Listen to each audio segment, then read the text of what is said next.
مسجد نبوی شریف میں آ گیا، ابھی نیا نیا کلمہ پڑھا تھا، آداب رسالت مآب سے واقف نہیں تھے اس طرح کما حق ہو۔ آتے ہی نہ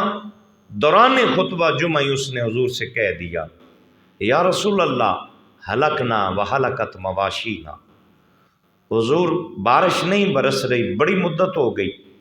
جہاں سے جانوروں کو پانی پلاتے تھے وہ چشمے بھی اب خشک ہو چکے ہیں، جہاں چر کے گزارا کرتے تھے، آپ کو پتہ ہے عرب بالخصوص حرمین شریفین یہاں پہاڑی سلسلہ تو ہے لیکن خشک پہاڑ ہیں، اس کے اندر علماء نے حکمتیں بیان کی۔ وہ کہتے آپ مکہ شریف جائیں، مدینہ شریف جائیں، جتنے بھی پہاڑ ملیں گے خشک ملیں گے، کسی پہاڑ پر سبزہ نہیں ہے۔ یا اللہ دنیا کے باقی شہروں میں اتنی ہریالی، اتنی خوبصورتی کہ وہاں درخت سبزہ پہاڑوں پہ دیکھ کے دل کو سکون ملتا ہے، لیکن مکہ شریف مدینہ شریف جتنا مرضی سفر کر لیں وہاں کوئی آپ کو ہریالی نظر نہیں آئے گی پہاڑوں پر۔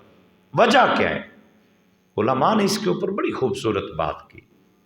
وہ کہتے ہیں کہ بھائی حکمت الہیہ یہ بھی ہو سکتی ہے،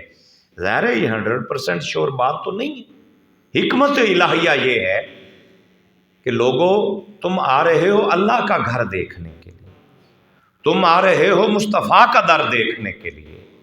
اور پہاڑوں پہ اگے ہوئے ہوں سبزے، اور تم ان کے اندر نکل جاؤ اور وہ چیزیں دیکھتے پھرو، پلٹ کے واپس آؤ تو کہے بھئی فلاں پہاڑی پہ بڑا اچھا موسم تھا، فرمایا وہاں چاروں جانب خشک پہاڑ دے کے دکھایا کہ یہاں مرکز توجہ دنیاوی چیزیں نہیں رہنی چاہیے، مرکز توجہ رہے یا خدا کے جلوے مرکز توجہ رہے یا مصطفیٰ کے جلوے رہے، توجہ کسی اور جانب جا ہی نہ۔ تو میں عرض کر رہا تھا کہ خشک پہاڑی علاقے ہیں، چراگاہیں خشک، پانی کے جو اکٹھے جہاں لوگ کرتے تھے وہ ایریے بھی خشک ہو گئے۔ ایک عرابی دیہاتی سادہ بندہ آداب رسالت مآب سے کما حق کو واقف نہیں تھا، اس نے آتے ہی مسجد نبوی شریف میں عرض کیا، یا رسول اللہ ہلکنا وہلکت مواشینا، آقا ہم بھی ہلاک ہو رہے ہیں، ہمارے مال مویشی بھی مر رہے ہیں، حضور مہربانی فرمائیے، بڑی مدت ہو گئی بارش نہیں ہوئی، دعا فرمائیے اللہ رحمت کی بارش برسا دے۔ دوران خطبہ جمعہ اس نے عرض کی۔ میں عرض کر رہا ہوں محبوب کی ہر ادا معجزہ ہے۔ نبی پاک صلی اللہ علیہ وآلہ وسلم نے یوں ہی نگاہ اٹھائی نا، نگاہ مصطفیٰ اٹھی، بادل کا نام و نشان نہیں تھا مدینہ طیبہ، فوراً بادل اکٹھے ہو گئے اور اتنی گھٹا بن کے مدینہ طیبہ کو انہوں نے اپنے حصار میں لے لیا۔ یہ اس میں کوئی گھنٹے نہیں لگے، خطبہ جمعہ جاری ہے، نگاہ اٹھی ہے، دل میں خیال آیا، یا اللہ تیرے محبوب کے غلام پریشان ہے، جانور بھی پیاسے، مہربانی فرما۔ دل میں خیال آیا، نگاہ اٹھی تو نگاہ کے اٹھتے ہی بادل اکٹھے ہو گئے، گھٹا برسی، جم کے برسی، اور اتنی برسی کہ مسجد نبوی کی اس چھت مبارک سے پانی کے قطرے نیچے ٹپک رہے تھے، دیر بھی نہیں لگی، اور حضور کے رخسار مبارک پہ گرتے اور داڑھی مبارک کے مبارک بالوں کو چوم کے گود میں گر جاتے تھے۔ خطبہ جمعہ جاری ہے، جمعے کی نماز ہو گئی، بھیگ گئے سارے، اٹھا کوئی نہیں۔ اگلا جمعہ پھر آیا، وہی صحابی، یا کچھ محدثین نے کہا کہ وہ نہیں تھا، ایک اور تھا۔ اب وہ دوران خطبہ جمعہ آ گیا، سوال پھر وہی کیا، یا رسول اللہ ہلکنا وہلکت مواشینا، حضور پہلے برستی نہیں تھی تب مر رہے تھے، اب برسی اتنی ہے کہ 7 دن ہو گئے رکنے کا نام نہیں لے رہے۔ یا رسول اللہ اب پانی زیادہ ہو گیا، مکانات گرنے کا خدشہ ہے، اور پانی اتنا زیادہ بڑھ گیا کہ سیلابی صورتحال کہیں اختیار نہ کر جائے وادی بطحا کے اندر۔ آقا کریم صلی اللہ علیہ وآلہ وسلم نے حضور کے چہرے انور پر یہ مرحلہ تھا جہاں مسکراہٹ اتنی تھی، ہنسنا اور بات ہے، مسکرانا سنت ہے، لیکن اس مرحلے پر جب اپنے غلام کی یہ صدا میرے نبی نے سنی نا تو صحابہ کرام کہتے ہیں کہ داہی کا رسول اللہ صلی اللہ علیہ وسلم، اب صرف مسکرائے نہیں، حضور ہنسنے لگ پڑے، حتیٰ بدت نواجذہ، یہاں تک کہ آقا کریم صلی اللہ علیہ وآلہ وسلم کے دندان، نواجذ کہتے ہیں یہ جو تھوڑے سے نوکیلے سائڈ پہ ابھرے ہوئے دانت ہوتے ہیں نا، انہیں نواجذ کہا جاتا ہے عربی زبان میں۔ تو نواجذ یعنی دندان مبارک کی سفیدی ظاہر ہو رہی تھی، آقا ہنس پڑے اور فوراً حضرت علی کی جانب مخاطب ہوئے،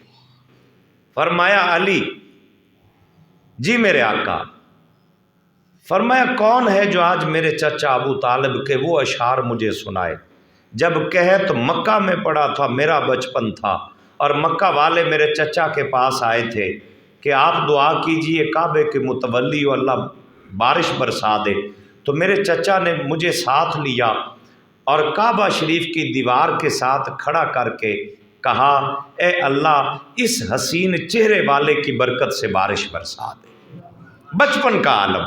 کون ہے جو آج مجھے میرے چچا کے وہ اشعار سنائے؟ حضرت علی اٹھ کھڑے ہوئے، جمعے کا خطبہ ہے بھائی، عام تقریر نہیں ہے، جمعے کا خطبہ ہے۔ حضرت علی اٹھ کھڑے ہوئے، عرض کی کأنہ کا تریدو یا رسول اللہ، حضور گویا آپ یہ اشعار سننا چاہتے ہیں، وَأَبْيَضُ يُسْتَسْقَى الْغَمَامُ لِوَجْهِهِ سِمَالُ الْيَتَامَى عِصْمَةٌ لِلْأَرَامِلِ، حضور آپ اتنے حسین ہیں، اتنے حسین ہیں، اتنا پیارا چہرہ ہے آپ کا کہ بادل بھی جب آپ کا چہرہ دیکھ لیتا ہے تو مینہ برسانا شروع کر دیتا ہے۔ سمال الیتامہ عصمۃ للارامل، حضور آپ تو یتیموں کا، بیواؤں کا آسرا ہے۔ یلوذ بہ الہلاک من آل ہاشم، اور آل ہاشم جب کبھی ہلاکت کی جانب بڑھتی ہے فہم عندہ من نعمت و فوادل، آقا تیرے وجود کی برکت سے اللہ ان پر اپنی رحمتیں بھی نازل فرماتا ہے، نعمتیں بھی عطا فرماتا ہے اور اپنا فضل بھی ان پر فرما دیا کرتا ہے۔ تو نبی پاک صلی اللہ علیہ وآلہ وسلم نے وہی اشعار مبارک جب سنے نا تو پھر حضور مسکرا رہے تھے، مسکراتے ہوئے آقا کریم صلی اللہ علیہ وآلہ وسلم نے جو اشارہ کیا انگلی کا اور کہا اللہم حوالینا، سنت نبوی، میں نے عرض کیا انگلی کا اٹھ جانا بھی معجزہ، اللہم حوالینا ولا علینا، اے اللہ اب ان بادلوں کو کہہ دے کہ ہمارے اوپر نہ برسے، ہمارے ارد گرد برسے۔ صحابہ کہتے قسم ہے پیدا کرنے والے رب کی، انگلی کا اشارہ ادھر ہوا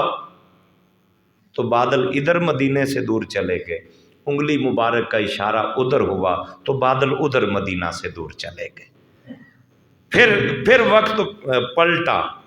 وصال نبوی کے بعد اور لوگ جمع ہو کے آگے اماں عائشہ صدیقہ ام المومنین کے پاس۔ صدیق کی بیٹی صدیقہ ہے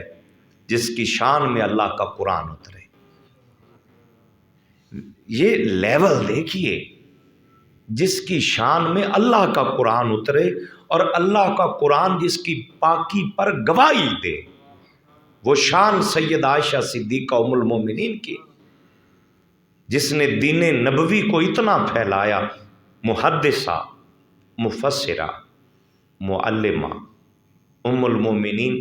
سیدہ عائشہ صدیقہ، جنہیں محبت سے میرے نبی حمیرہ کہا کرتے تھے۔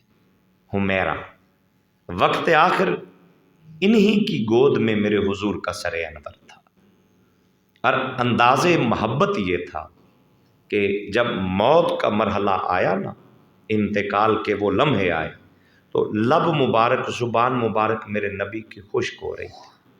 حضور کے ہاتھوں میں مسواک تھا، اپنے مبارک منہ میں رکھتے تو وہ گیلا نہیں ہو پاتا تھا، وہ اما عائشہ صدیقہ کو دیتے، آپ اپنے منہ میں رکھ کے اسے اپنے لعاب سے ذرا گیلا کرتی، پھر وہ حضور اپنے منہ مبارک میں رکھتے۔ بڑی شفقتیں ہیں، بڑا محبت کا انداز ہے۔ اور سرکار دو عالم صلی اللہ علیہ وآلہ وسلم کے صحابہ اکٹھے ہو کے آ گئے ام المومنین کے پاس کہ